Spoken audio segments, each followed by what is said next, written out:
Come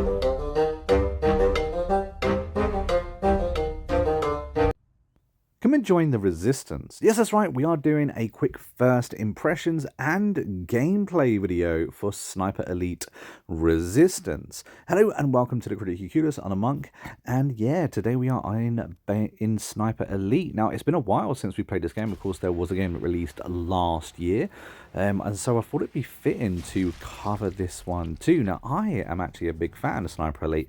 Never really played them too much before last year, but last year's game kind of hooked me in. When I heard a new one is releasing, I had to jump straight back on it. So what is Sniper Elite? Well, you get transported back into 1944, in which you are part of the resistance. You're taking on those Nazis, trying to stop them, slow down that war engine in a variety of different missions.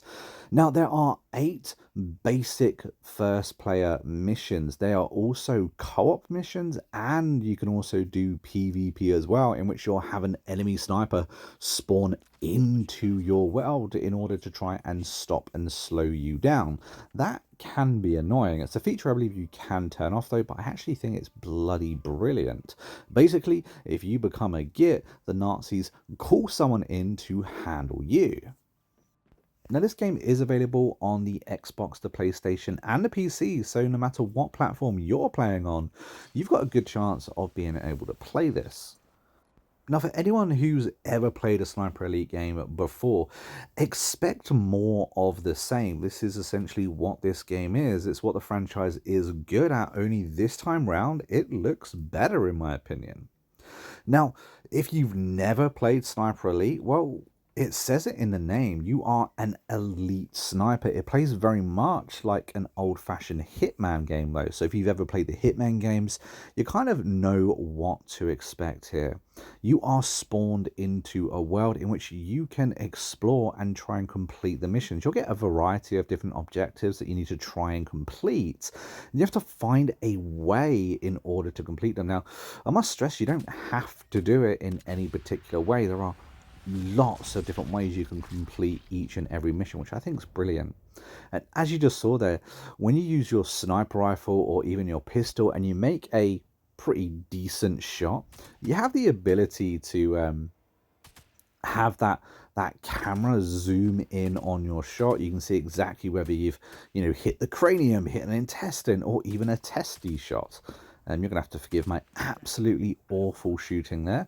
I haven't played this game in a very long time, so loading this brand new one up and diving into it, honestly, I've had a lot of fun, and I've loved this slow-mo shot death cam that we have, because my god is it graphic, and some of the ones that I've pulled off just look absolutely amazing. It just helps you feel like an absolute god while on this battlefield.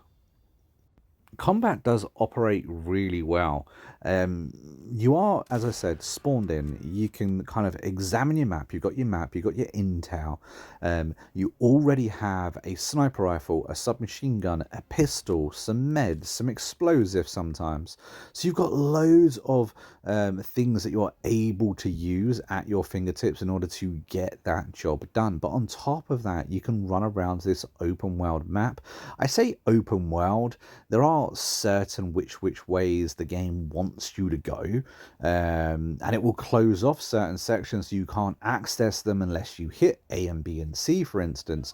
But typically you can kind of run around and do whatever it is you want, and along the way you're able then to loot the enemies that you kill. You're able to loot the environment. Sometimes you're able to set up booby traps and certain things to interact. You're able to find explosives to explode, whether to kill the enemy or just as a distraction. There's also guns that you can pick up throughout the game that you're not going to be able to spawn in with. They're kind of like limited to the time that you pick them up, whether it be off bodies or in houses, whatever it is. You get a magazine on that gun, on that special weapon, and it's your job to use it there and then. And some of them can be really powerful and really handy, or perhaps you just want an extra gun for an extra clip because perhaps you're as stealthy as a sheep, just like me. And in that scenario, you're going to have an extra body or two that you're going to have to put away. Now, just like Hitman, there is like an alert system. If you make an incredibly loud shot, if you're seen, stuff like that, the enemies will be alerted to your presence. They will send a search party after you.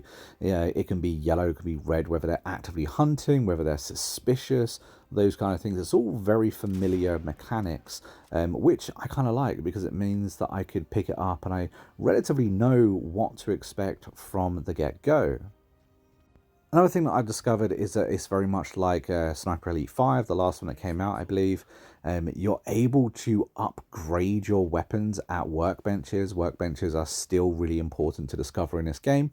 And I really like that because being able to customize your different weapons is fantastic, because that means that it gives you agency over how you want to play. And of course, if you load up different levels, you're able to pick your kit based on which weapons you've unlocked. You have to complete the different levels in order to unlock different weapons. Means there's a lot of replayability in this game. I think that that's key. With Sniper Elite, replayability is so key because being able to play this from A to B, you're probably going to be able to complete it very good if you're competent at the game at the very least. Now, without replayability, the game is done then, but because you're able to unlock different weapons, finish the objectives in different ways, whether it be co-op, whether it be single player, whether you're going to have a random enemy sniper. By the way, that is a player sniper that has chosen to do that role in order to stop you completing your mission.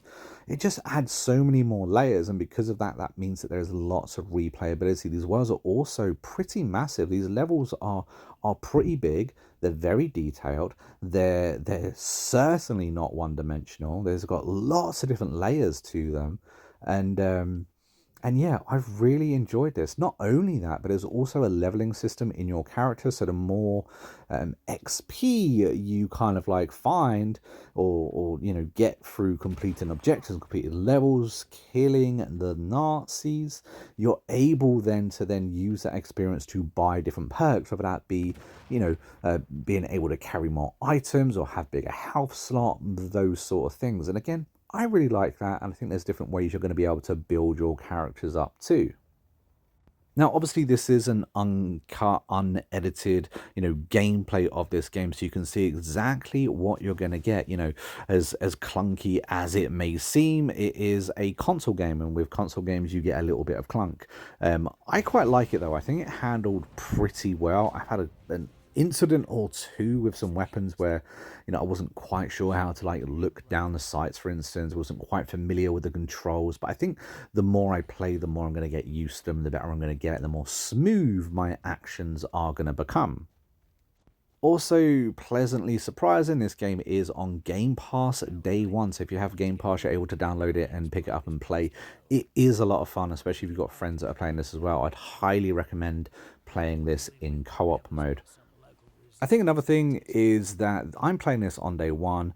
I've had no issues, nothing at all. It's been so smooth, no issues whatsoever, and I like that. I like a game that on day one actually works, and this game totally delivers for that, so well done to them. But guys, I'm going to leave this video right here. I'm going to keep playing, keep pushing through those levels, and I'm going to deliver you a full review very, very soon. Let me know down in the comments if you've played this game, if you want to play it, and what your thoughts on the video or your own interactions with the game have been. Until then, take it easy and happy gaming. Oh, and if you've enjoyed the video, don't forget to subscribe. So important. Thank you.